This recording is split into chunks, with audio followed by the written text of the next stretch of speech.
ہم کریں گے ہر مظلوم کی حمایت۔ السلام علیکم، میں ہوں حرین فاطمہ اور آپ دیکھ رہے ہیں حمایتی نیوز HD چینل۔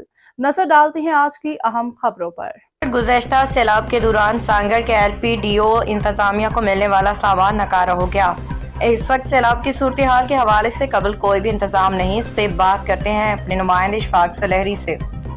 جی، اس وقت سندھ کے اندر سیلابی صورتحال کی جو ہے وہ ہائی الرٹ کر دیا گیا۔ سانگڑ سمیت بہت سے اضلاع کے اندر جو ہے ہنگامی بنیادوں پر کام ہو رہے ہیں۔ سانگڑ کے اندر بات کی جائے تو 2005، 2007، 2011، 2020 کے اندر جو سیلاب آیا تھا اس میں استعمال ہونے والا تمام سامان جو ہے ناکارہ ہو چکا ہے۔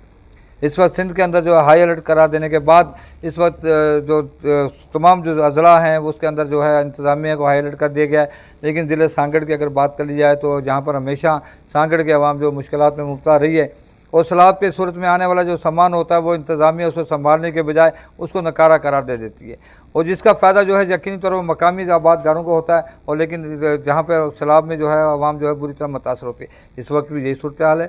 اس وقت LPDO کے اندر جو سب سے زیادہ جہاں پہ جو نقصان دیتا ہے سانگڑ کو، اس کے اندر جو جتنے بھی سامان ہیں وہ تمام کا تمام ناکارہ ہو چکا ہے۔ صورت سمر کی ہے کہ ضلعی انتظامیہ کو LPDO کے جو پروجیکٹ کے تحت جو ملنے والا سامان اس کی انکوائری کرانی چاہیے، اور 2007 اور 2005 اور دیگر جو جہاں پہ جو سیلاب کے اندر جو سامان آیا تھا اس کی بھی انکوائری کرا جائے کوئی کہاں پہ ہے، اور اس کی بھی ضرورت ہے کہ آنے والے سیلاب کے اندر اگر کوئی ایسی صورتحال پیدا ہو جائے تو انتظامیہ کے ساتھ ساتھ ان کا جو ناکارہ سامان ہے اس کو فعال کیا جائے، تاکہ سانگڑ کے عوام کو کسی طرح کا مشکلات کا سامنا نہ کرنا پڑے۔